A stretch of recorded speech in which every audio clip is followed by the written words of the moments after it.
Hi, Taurus. This is Jeffrey. This is red color. This is your three-card reading for the week of December 13th through the 20th, which includes the solar eclipse. Please like, subscribe, share, press the button for notifications. I'm offering 30-minute readings for $30. All the information is below.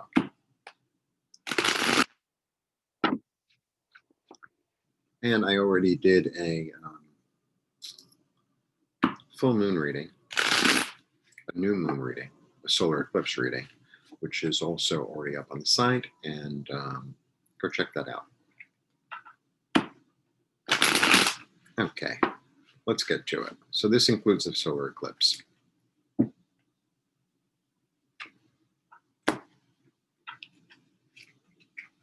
One, two, three. Okay. 1, 2, 3.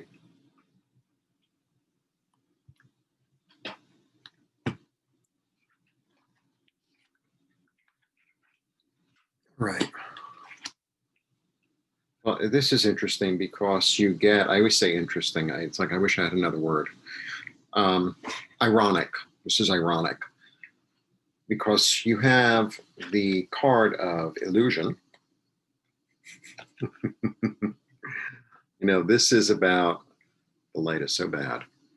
This is about seeing things by the light of the moon as opposed to the light of the sun. This is like the opposite of the sun.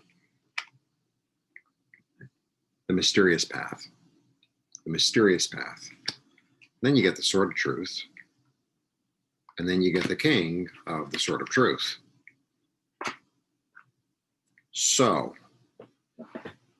I think, and it's also, this is an eclipse card. It's an eclipse card. It's more of a lunar eclipse than a solar eclipse, but whatever. It's still an eclipse card.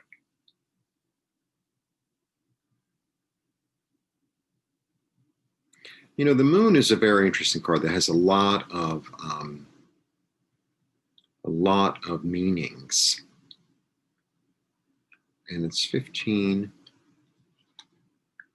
16, 17, 18.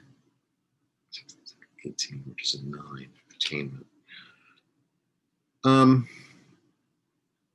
Okay, so there's going to be something that's very unclear, right? Something that is illusory, something that's like, what is that? I'm not really sure. It's like, it's like looking way out into the distance. It's like, what is that? What is that? Is that a UFO? Is that a star? Is that a plane? Is that a satellite? Is that a meteorite? Is that just something on my glasses? Right? But you kind of know that something is like strange, unclear. It's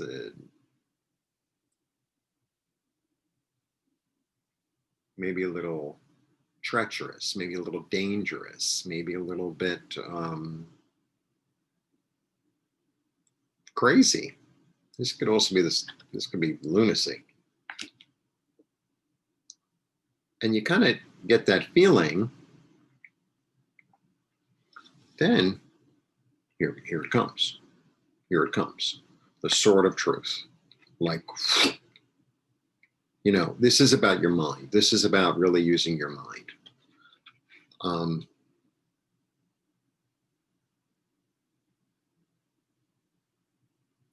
This could also be cutting out. And then you get the king, right? Then the king is the one with the knowledge, right? The king, not to be sexist, but like the queens generally are patience, but the king is knowledge. And this king, he is not exactly the warmest king, to say the least. He could be the ice king. But he's also a judge and a fair judge, and he sees things for what they are. So something is going to be really, something that was unclear is going to become clear. And not only is it going to become clear, but it's going to be able to be cut out. Like maybe there's a craziness or an uncertainty or some sort of mystery that is somehow revealed, and it could be very sudden. It wouldn't surprise me. I really have been feeling for this whole solar eclipse thing, and the days around it, starting now all the way through the week, maybe even through the next 6 months or year, to tell you the truth, of something that's very unclear, that seems a little bit dangerous, a little bit foggy, a little bit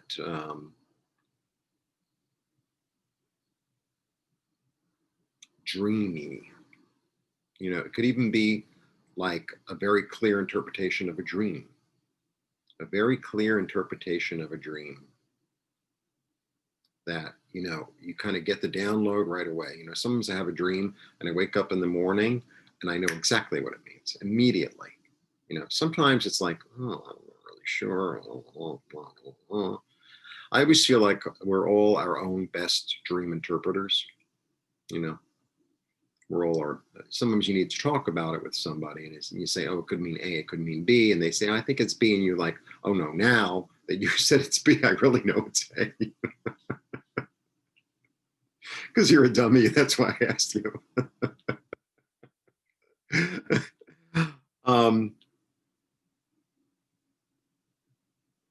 Yeah, there's going to be,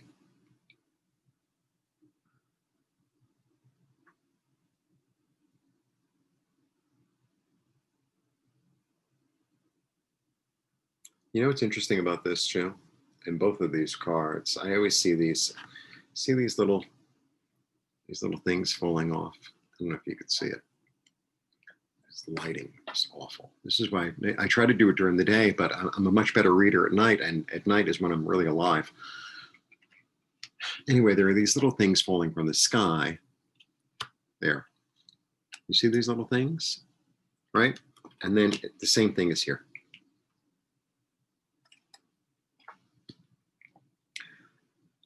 So there are a few interpretations of that, okay? To me, that's a yud. A yud is the smallest and one of the most powerful letters in the Hebrew alphabet. It denotes a 10, but a yud is the smallest alphabet, the smallest letter. There's numerology involved in, it's called gematria, in the letters. The letters all add up to numbers. I think in the Greek system as well, and perhaps in the Phoenician as well. I'm not really sure. The yud is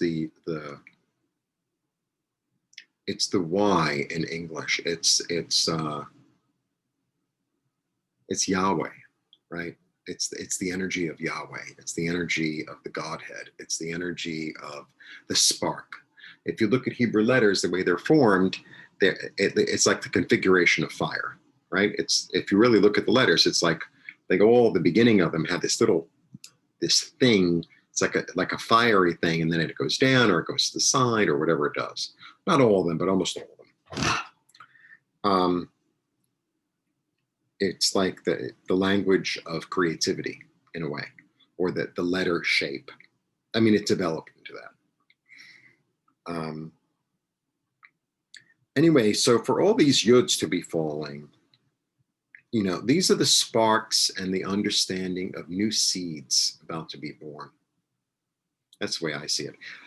All the prophets, not all, but many, many of the prophets have the yud starting their name. Jeremiah, Ezekiel, it figures really, really prominent in the Bible. And it's really like the seed of creation. I don't know how else to say it.